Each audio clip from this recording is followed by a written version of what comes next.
Hi, everyone. I'm Patricia Cumby, the Communications Manager for Global Rights for Women. Welcome to everyone coming in. We are going to start our session today on No Pet Left Behind, the intersection of domestic violence and animal welfare, with a land acknowledgement. Global Rights for Women gratefully acknowledges the Indigenous people of the lands we are on today.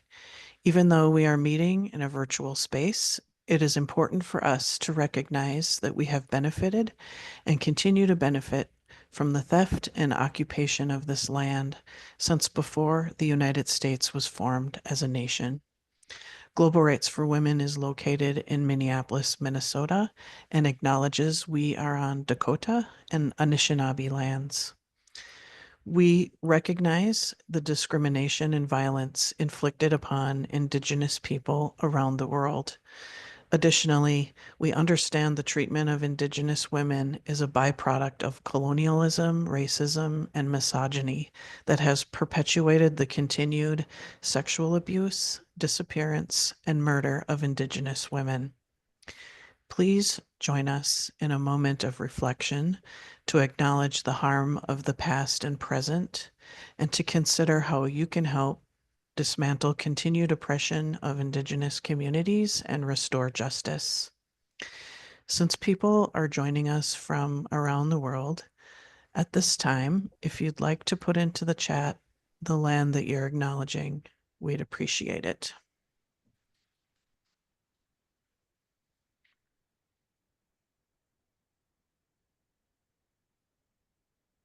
Thank you.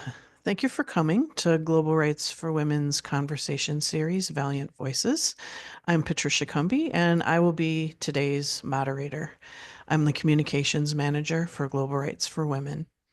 Valiant Voices is a conversation series Global Rights for Women created that features human rights advocates and survivors who are addressing injustice and disrupting oppressive systems that cause harm. These are the stories of leaders creating change in their communities and around the world. We are also pleased to share that Valiant Voices was the 2023 recipient of the National Purple Ribbon Award for Outstanding Domestic Violence Podcast.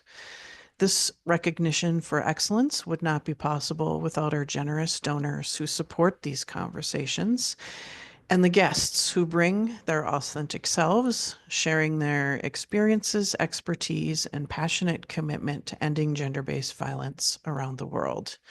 We are also grateful Valiant Voices has been funded in part by the Global Awareness Fund of the Duluth Superior Area Community Foundation. We welcome your comments in the chat or questions in the Q&A section of Zoom. After the conversation, we'll send out a link with the recording. If you need a certificate of attendance, please contact us at globalrightsforwomen@grwomen.org. Today, we'll be talking about gender-based violence. We recognize that there are survivors here. Parts of this conversation may be triggering, so we are including resources for people in the US and internationally in the chat for those who need safety and assistance. Please take good, gentle care of yourself during and after this conversation. And now, I am so pleased to introduce our panelists to you. Madeline Bernstein is the president of the Society for the Prevention of Cruelty to Animals in Los Angeles. A frequent speaker and commentator on issues relating to animal welfare, ethics, and law enforcement, she advocates for humane treatment and respect for animals. Bernstein currently serves as the president of the board of directors of the California Animal Welfare Association. Cal Animals is the unified voice of California's animal care and control agencies, SPCAs, humane societies, and other animal welfare organizations.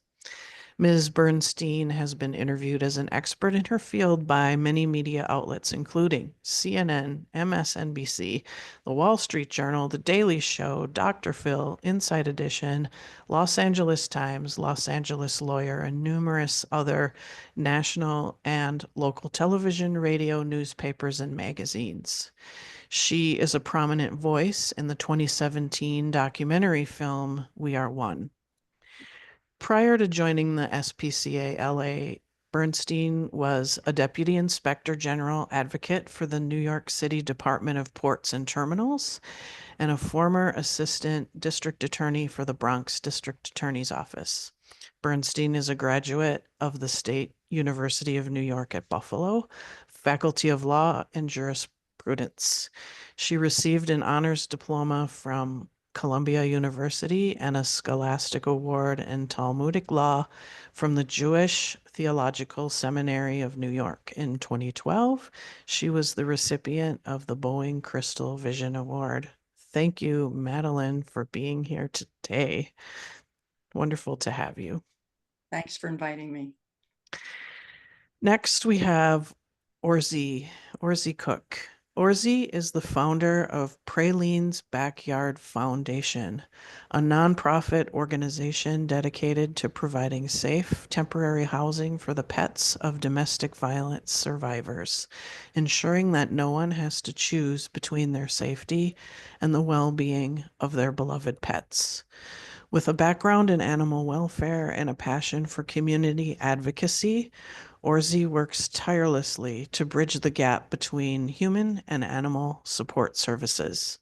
Her mission is to empower survivors by addressing one of the most overlooked barriers to escaping abuse, finding safety for their pets. Thank you so much, Orzi, for being here and sharing your work. Thank you. And lastly, we have Jen Polzine. Jen first joined Tubman in 1992 and became Chief Executive Officer in 2015. Throughout her tenure, she has served in a variety of roles, working with clients, volunteers, community members, and staff. She is passionate about building strong teams, leading positive change, and creating environments where people can live their best lives and do their best work.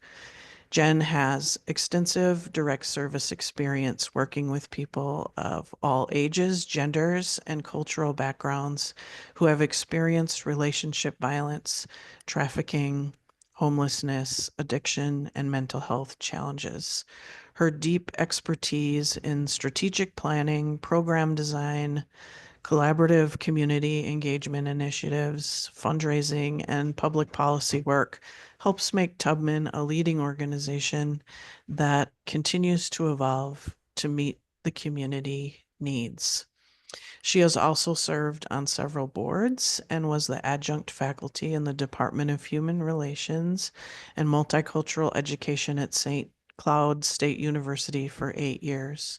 Her course focused on understanding how power, privilege, resources, institutions, and ethnocentric culture affect racism, sexism, classism, homophobia, ageism, and disability issues. Jen has a bachelor's degree in speech communications and earned her Master of Arts in Organizational Leadership from St. Catherine University. She and her wife live in South Minneapolis. Thank you all so much for joining us today. And I'd like to recognize today is actually a very special day on the calendar. Today, December 10th, is International Human Rights Day, and it is also International Animal Rights Day. So the Universal Declaration of Human Rights proclaimed by the United Nations in 1948, we have the Universal Declaration of Human Rights. And in 1998, an organization called Uncaged also decided to commemorate this day to intentionally coincide with International Human Rights Day, to have an Animal Rights Day. in order to honor animals as sentient beings who deserve the same protections as people. So it's a fantastic day, I think, to have a conversation about the intersection of domestic violence and animal welfare. So I'd like to start with a little background and then I will ask my first question. But, one of the little known choices that survivors of violence have to make is whether to leave their animals behind when they're planning to leave an abusive relationship. And perpetrators of domestic violence often threaten harm or bring actual harm to their victims' pets in order to control them, keep them from leaving, or punish them for actually leaving or trying to leave. So, concern over the safety of one's pets often delays domestic violence victims from seeking help and causes them to return to their abuser or prevents them from seeking assistance entirely. A study found that more than a quarter of domestic violence victims stay in abusive relationships for a median time of 2 years to avoid leaving their pets behind. And a staggering percentage of domestic violence victims report returning to an abusive partner out of concern for their pet's safety. A survey of 12 studies on domestic violence in pets found that up to 48% of domestic violence victims either delayed leaving or returned out of fear for their pets. This response is well founded given that up to 89% of pet owning women entering shelters reported that their abuser had injured, killed, or threatened the family pet. So, in order to escape abuse while protecting their pets, survivors of domestic abuse must identify alternative housing. But the short term urgency of a volatile situation and the lack of pet friendly resources may limit their options. And I think this is heart wrenching for many people. Pets are like their children, and leaving them behind to fend for themselves is not something they should be forced to have to do. So today I'd like to talk with our amazing guests about this issue. And Jen, I'd like to start with you. So could you provide us some context for this conversation and talk with us about the barriers survivors face regarding taking care of their pets and leaving? Um, what is holding people back, and why isn't this systemic barrier seen or more understood by the general public? That's a great question. And you laid some really strong groundwork for us in understanding the experiences that we're hearing in the research nationally here in the United States. There's also a movement to make sure that at least 25% of domestic violence programs are pet friendly by 2025, which we know is right around the corner. So it is becoming a focus, more so understood by service providers and by survivor networks, as well as in the animal welfare community. But you're right, I think the general public isn't as aware. And in my experience, people either, once you provide the information and the statistics, people get it right away. And they're like, oh my gosh, I can't imagine having to make that impossible choice for myself, my family. There are, however, other folks who think that it might be, oh, isn't that nice, right? That's a soft, kind of fluffy, forgive the bad pun, kind of response that actually is really also linked to lethality rates. There's a deep connection between people who hurt animals and people who hurt other people. All of that said, we know that the barriers to seeking safety are things ranging from financial and fear, not having a safety plan that addresses your specific needs that are unique to you and your family, and talking to someone who can help consider all of those needs. It also can be things like, the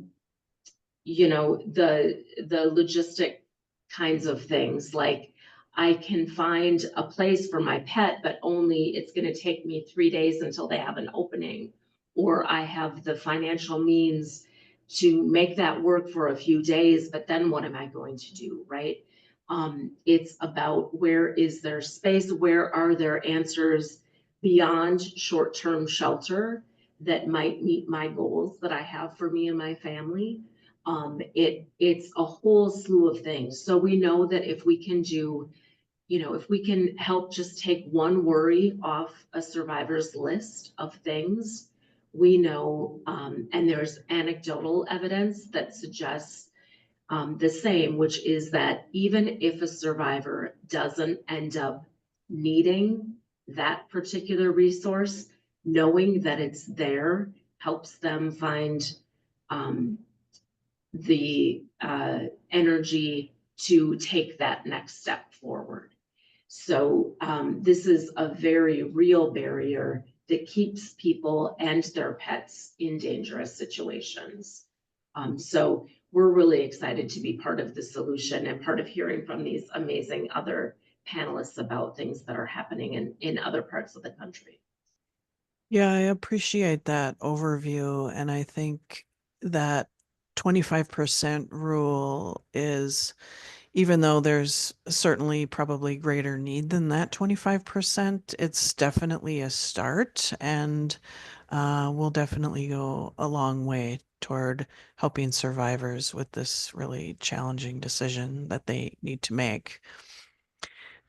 Madeline, I'd like to ask you, the SPCA has a long history of advocacy for animals, children, women.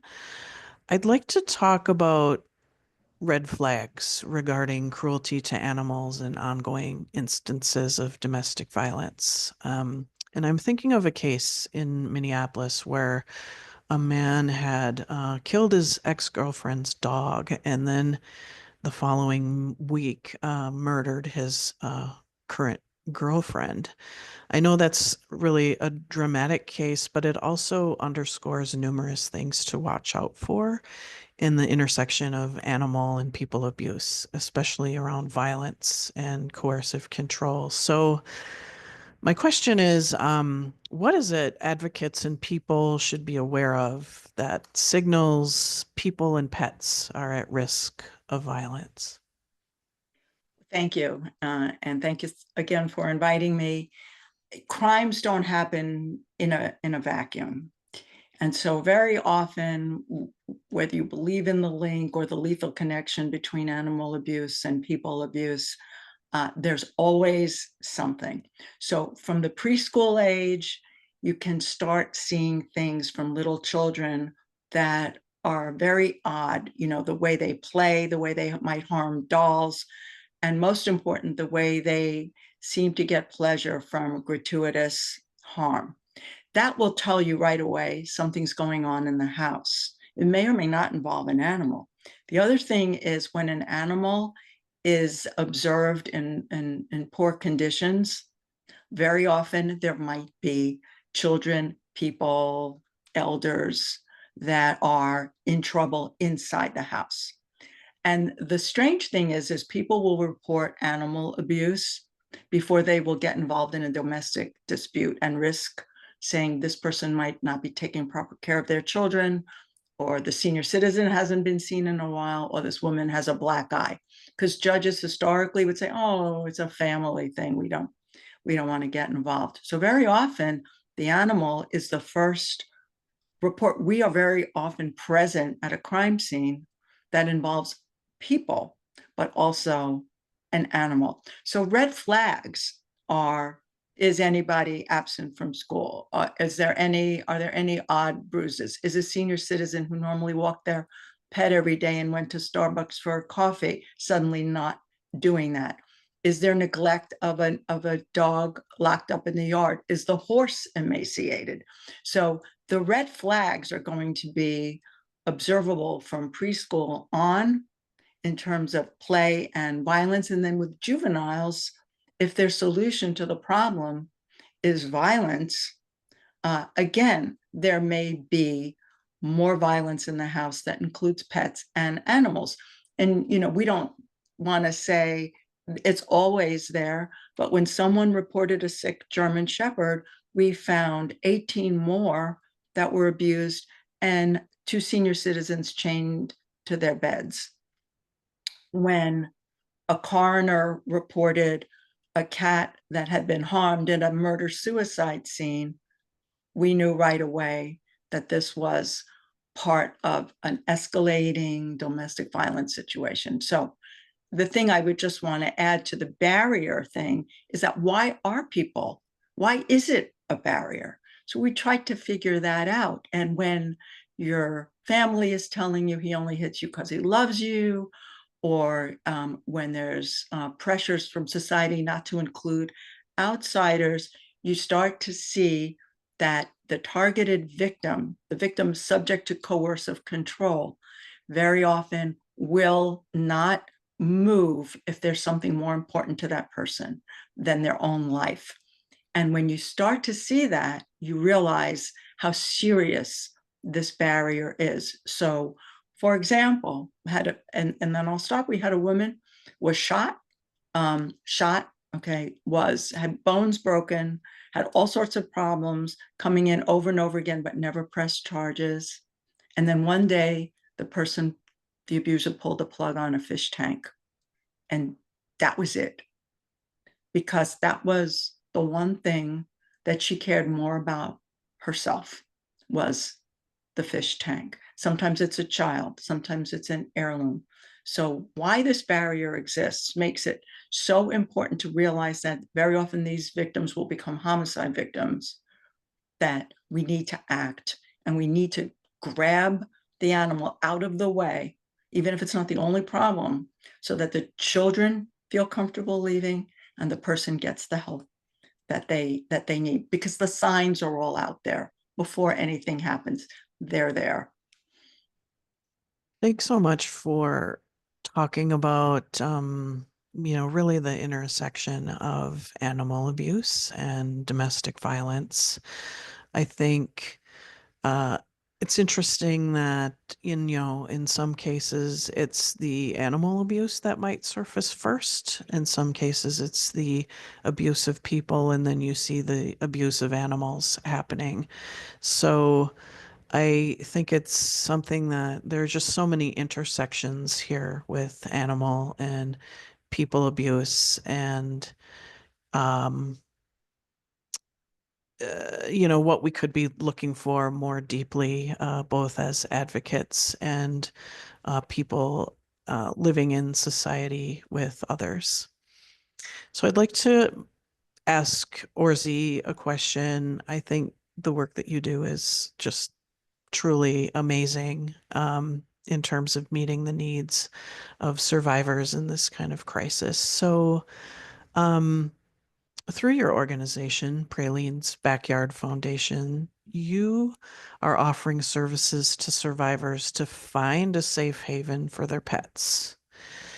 So how did you start this foundation, and what was the driving motivation for you to fill in this huge gap in service? Well, it came out of just volunteering at the local domestic violence shelter here in Atlanta. And then and this was over 20 years ago, in the sense of like seeing survivors go back to the home of their abuser to be with their pet, not necessarily to go back to the abuser, but they really needed the comfort of their pet. And so they went back. I went on from there, and I didn't have the language or anything to say that this is a problem. I knew it was a problem, but I didn't know how to fix it.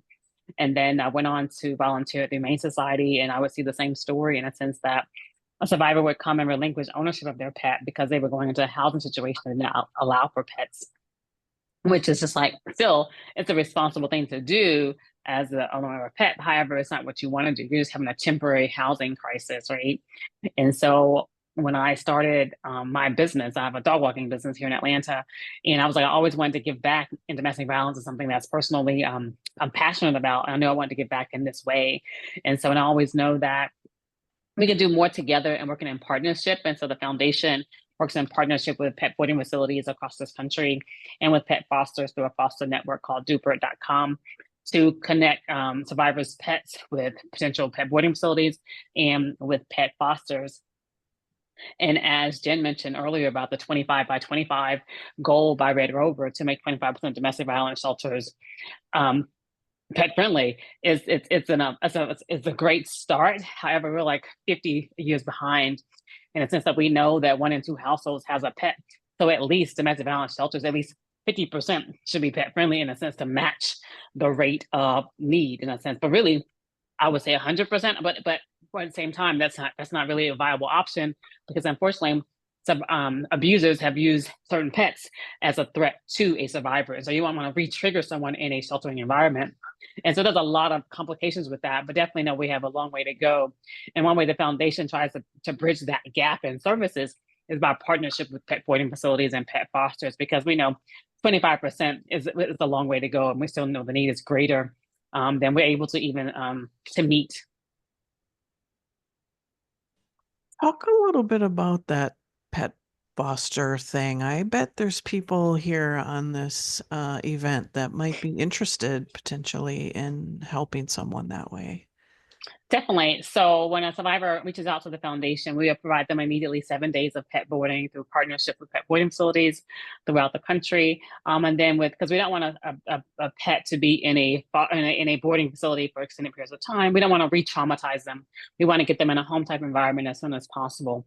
So that initial contact is a pet boarding facility, just so we want to help that survivor immediately. However, that pet is transferred to a pet foster through a network. We use dupert.com. They are a national organization that is what do you call it? Like a group of people that want to volunteer to foster any pet. That is not necessarily to domestic violence survivors, any pet they want to foster. And you're part of this network. We'll connect a survivor with a foster. We'll do the connection, and then we'll facilitate that. And that's how, but anyone can be a foster and go to our website anywhere in the country. Praline's Backyard Foundation. There's a link that says support for become a foster, how to become a foster, or how to help, and click on that link, fill out the foster application, and we will love to have you. Wow, that's fantastic. And thank you again for your visionary work and, noticing that there was this huge problem systemically that needed to be addressed. I'm just in awe of what you do and how you're addressing this need. So, Jen, we've just heard about the incredible work of Praline's Backyard and what they're doing to support survivors in their search for safe places for their pets. So, can you talk about other innovations in addressing this issue, like, I don't know, protection orders that include pets or shelters that are pet friendly? I know Tubman is going to initiate something. So if you could talk a little bit more about that, that'd be fantastic. Absolutely. So at Tubman, we are in the process of planning and breaking ground on Harriet's Haven for Pets, which will be a space within our building where our shelter for survivors and children of domestic violence are seeking shelter. And by having it co-located, Orza, you did a beautiful job talking about some of the re-traumatizing things, right? And there are also a lot of cultural beliefs about having pets in the home, and we serve a very multicultural group of people. We also are a very large program at Tubman, and so for us, there are some programs where pets are able to be in the shelter, in the same bedroom with their humans. Our program is a little bit different, whereas people can spend as much time as they would like with their pets, and there are all kinds of spaces where they can be together, but it is away from the other areas in the shelter program, so that there's a little bit of distance, so that we're trying to kind of be the best of all of those worlds, so that the pet families together can spend that time, but people who are maybe grieving the loss of their own pet, or again those different beliefs, fear of animals, if animals have been used to instill fear or harm them, that's sometimes an issue that survivors, particularly folks who are refugees or some immigrant experiences. We're trying to balance all of that and provide space where people and animals can heal together, because we know, right, that's why there are therapy animals that come into programs. And that's always been a part of our program for survivors, is we know that that just accelerates healing for people. Biologically, it calms our nervous systems, all of those kinds of things. So having that be an option where people can care for their own pets, where they're living when they're staying with us. But then the other side of that equation is really building out that foster network, as Orzi just shared.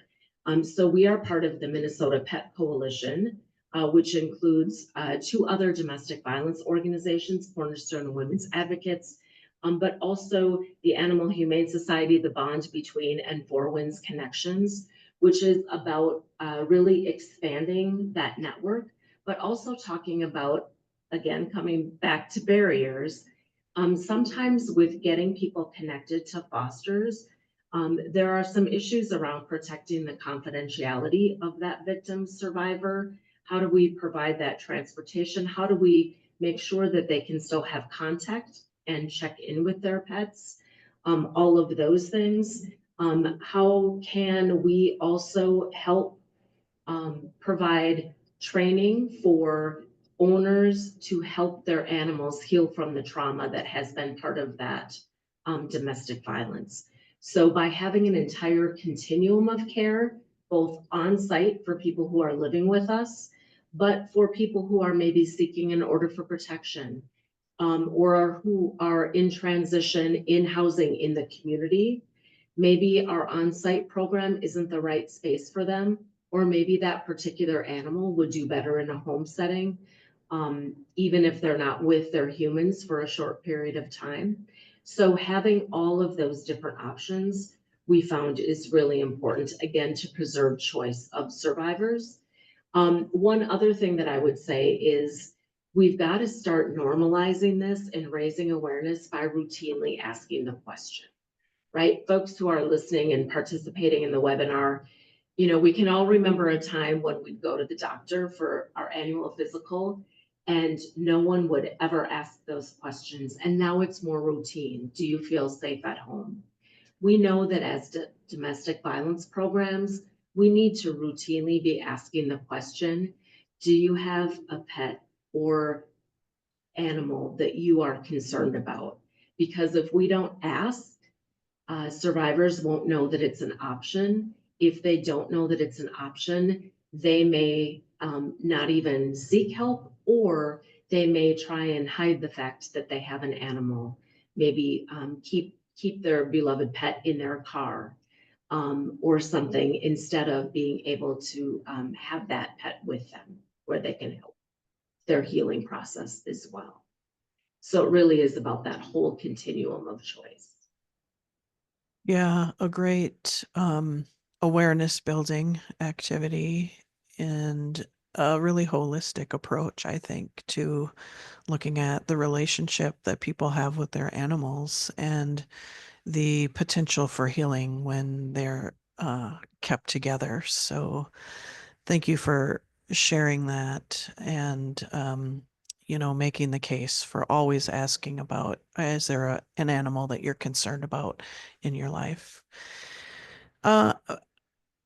Madeline, I I have a lot of questions for you, but you know, one of the things that I've been thinking of as we've been having this conversation and, delving more deeply into the topic is how, the same things that happen to animals happen to people and vice versa. And I know that you've dedicated a lot of your career to ending animal exploitation in a lot of forms. So, as an author and a former prosecutor, you're someone who's worked as an activist and part of the criminal justice system to stop the exploitation of animals. So, um, I guess what I'm getting at is I also think that there's an argument to be made that trafficking in people, which is another form of gender-based violence, bears a lot of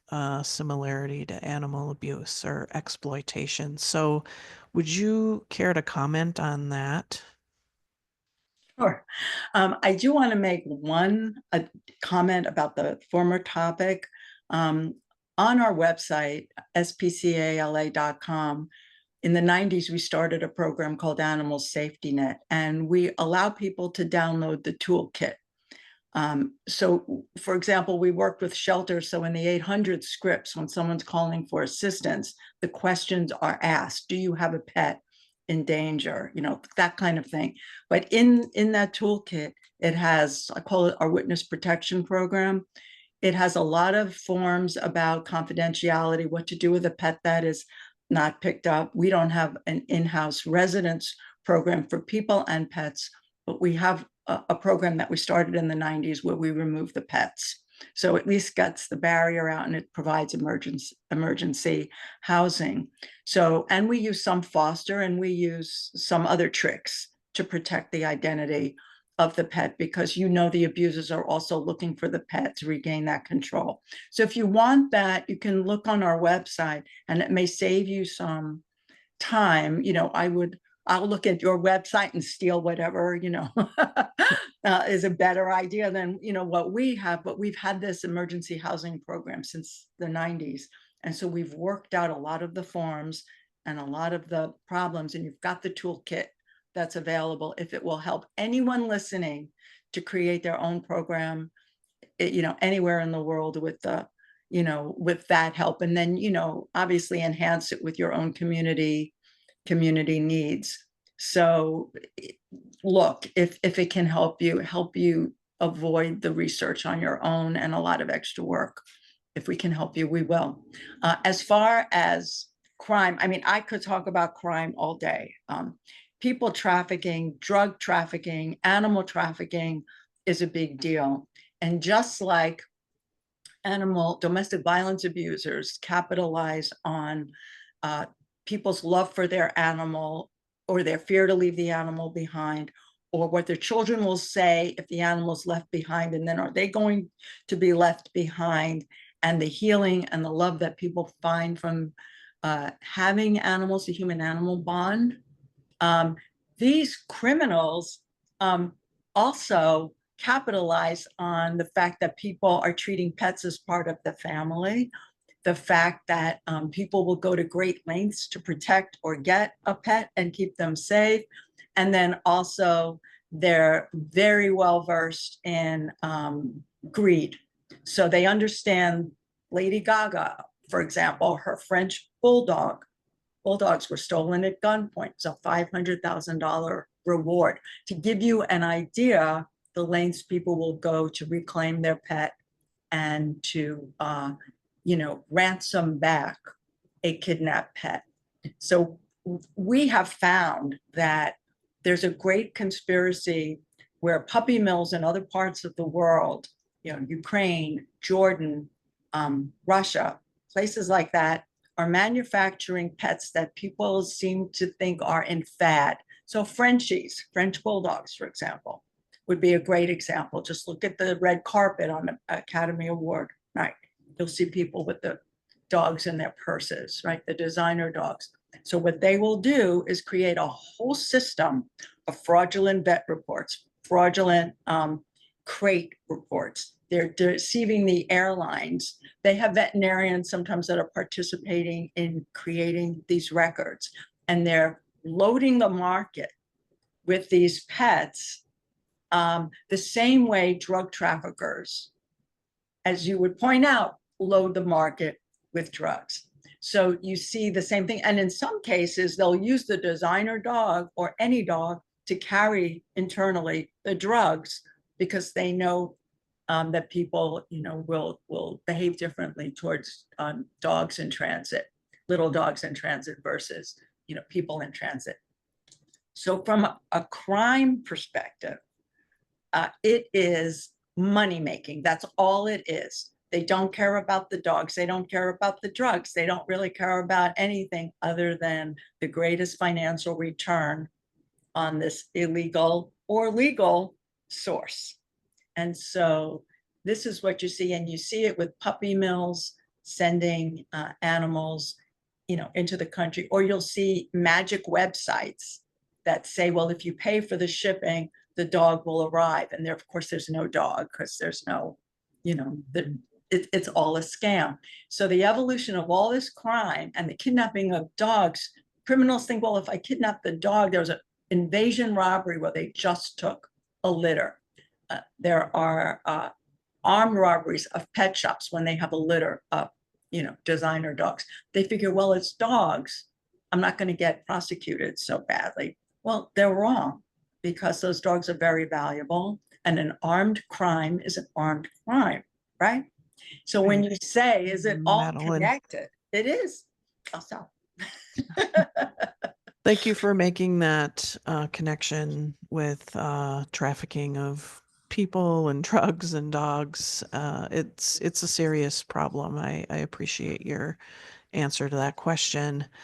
And when just thinking about systemic barriers, my last question here is for Orzi, and people are welcome to put more questions in the chat for our panelists today.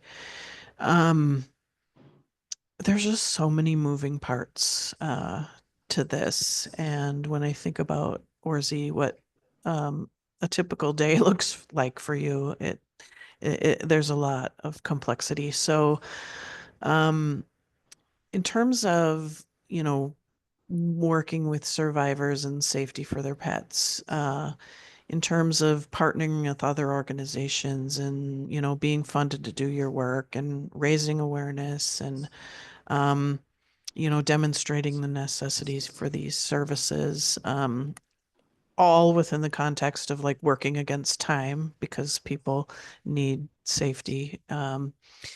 So what can people do to support initiatives like this, as well as others, when they care about animals and people who are experiencing violence?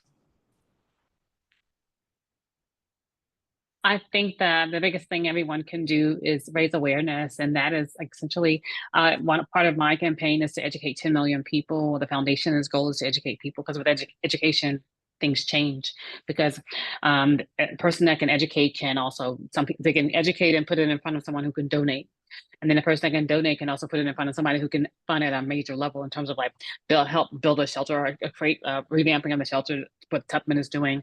So it's just I'm all about educating. Many hands make light work. The more people know, the more people are aware. What I hear all the time is people say when they respond to me on social media, like they never thought of it. As soon as they hear it, it clicks, but they never thought of it like, oh, that's right. Like pets are left behind in domestic violence situations. Are like, what happens to the pet? It's like it's a whole conversation. Like bring it into the conversation. And I think earlier, one of the panelists mentioned about. I think that you mentioned, Madeline, in the sense of like asking that question, is there a pet in the home? Like when a survivor even calls out to a domestic violence national hotline, they do this now, but they didn't used to do this. Like, is there a pet in the home? Because that's going to affect whether or not a survivor is going to go to that next step and say, let me get out of the situation.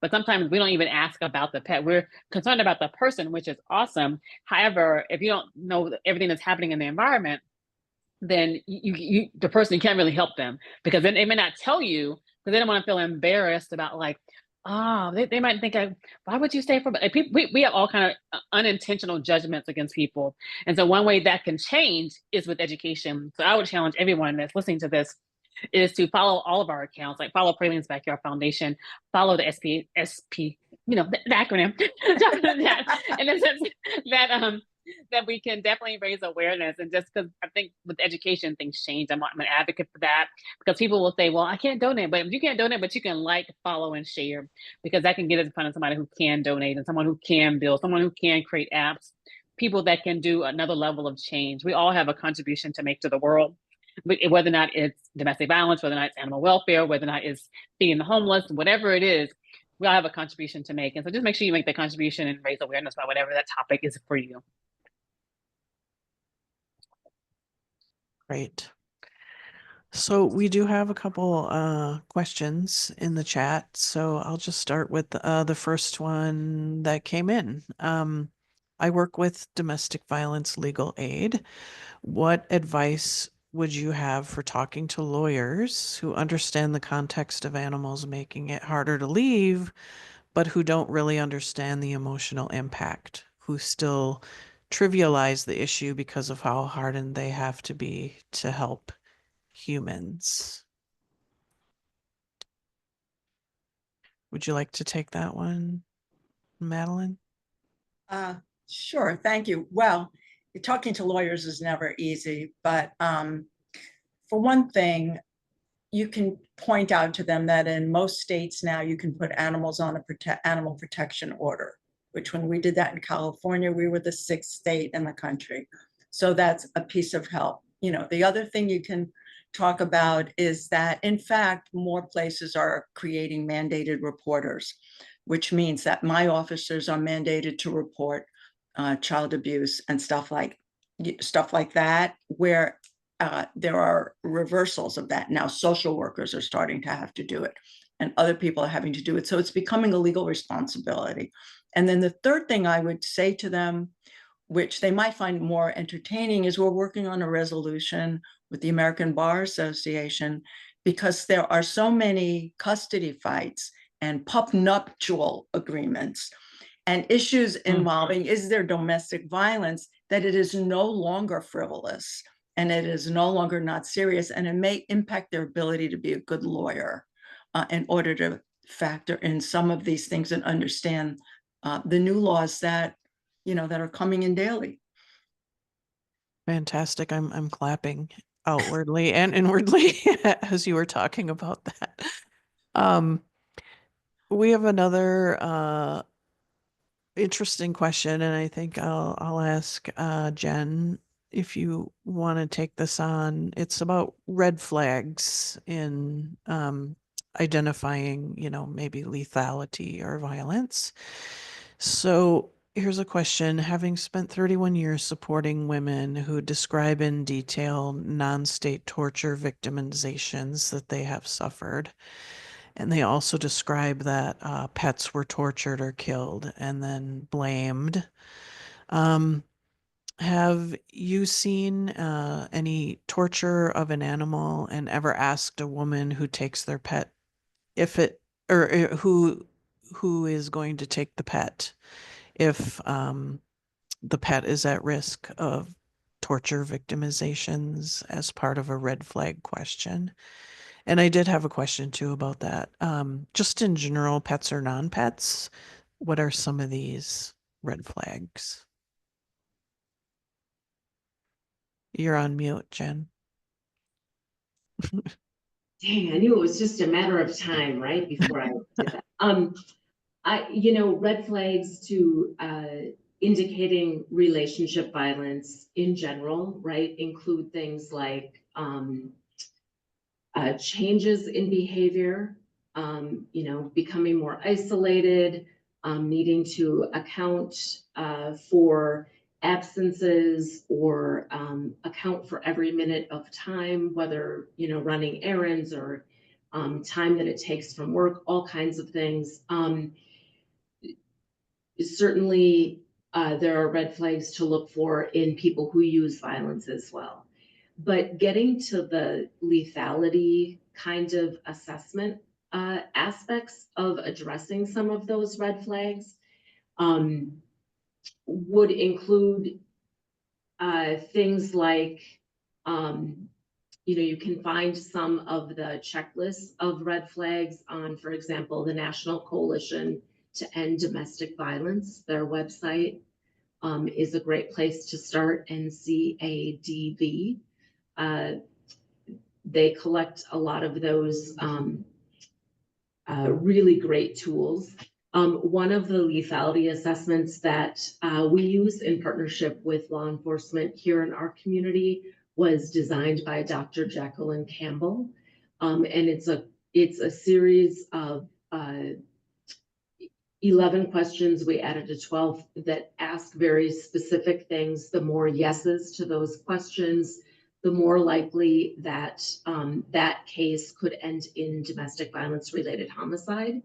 And by identifying those cases, then law enforcement is able to connect victims even more quickly and identify higher priorities. So the officers feel a higher sense of urgency, if you will. The bench judges can order closer supervision by probation. They can order higher bail. They can do all kinds of things to try and help keep that survivor and family safer. But one of the things, the question about, are there animals in the home that you're very concerned about, ranks right up there with questions like, are you currently pregnant? Or which is a time when, domestic violence can spike, or is there a firearm in the home? So the questions, people are starting to really understand the fact that the potential and animal abuse that has already occurred is a huge red flag. So getting them connected to programs like ORZs and like others, like the partnerships that we're part of, can help also help law enforcement do their jobs better as well. Yeah, thanks for taking that question. There were actually quite a few questions about red flag checklists, and I'd just like to say that we will be sending out a recording of this along with resources that we typically offer. But if anyone receives that recording and has a further question, you can always just let us know and we will reach out to our panel of experts and get an answer for you. So, you know, this isn't the end of the conversation, hopefully, for you. So, I did have one question. Hopefully we can answer this quickly. When we think about the future and, what is the one thing that you think would really make a difference in the here and now or the future regarding this issue? If you have a thought about that, I'd like to do a little go around as part of concluding, and if Orzi, if you'd like to start, that would be great. Repeat the question again. I didn't quite get it. More like what would you like to see happen, or what do you think would be the most impactful thing that could happen around this issue, either in the now or into the future? I would say creating a really a good wraparound service for a survivor. Like a survivor needs multiple things. Like obviously the foundation provides support to a survivor in their pet housing. However, they also may need legal protection. They also may need really affordable housing, which I have learned in the sense of just helping once a survivor adjusts to their sheltering environment. Finding affordable housing is the next concern that they have. And so just creating a wraparound service for a survivor, like it's like it needs a community. It takes all of us to really address each of their needs, because if we don't address each of the needs, there's going to be a pull to bring them back to the abuser, because they have less stress about all the other things they need taken care of. And so that's why I would say that move the needle, we really need to address wraparound services for a survivor. Mm-hmm. Okay, Madeline. I think that whether you're a lawyer, a social worker, a person, a teacher, or just someone walking down the street, that the more knowledge you have that these things are all connected will help you be better at your job. So, for example, if somebody comes to our office because they threw a dog into an elevator wall, and the woman comes with him and she's got too much makeup on, knowing to ask the question, having social services, people who are going into the homes without us asking the question or being alert, or as you would say, or is he aware that there is a link, and all of this makes everybody a looker, and then everybody able to help. And then the wraparound services can emanate from that, because then you see what's really needed. But if no one knows the connection, it's your interconnectedness thing. If no one knows about the connection and no one thinks to ask the questions, whether it's an elder abuse situation where there's a long con, ask the question. You're a much more effective doer of whatever it is you're doing if you have all these pieces of information that will give you a step ahead, a leg up than everyone else in your field, because you're asking the question. You'll see it first. Fantastic. I would say +1, right? These are two of the most important things as a starting place. To build on that, I would say if we are doing these things and raising awareness, asking the questions routinely, providing that full continuum of care and choice for survivors, then people are going to see that this could be for me. So by just sort of naming what's possible, we can help people actually reach out and take that next step. And so I think that is the best part about awareness, right? Is that we're all ambassadors, whether we're, volunteering, donating, spreading the word, all of those things. But ultimately, it's about having survivors. All of us need to be seen and heard, and our circumstances acknowledged. And so to be able to see what's possible helps people take that step. It's huge. Well, Jen, thank you for saying that and really putting us on an uplifting trajectory as we go into the future and continue to work on this issue.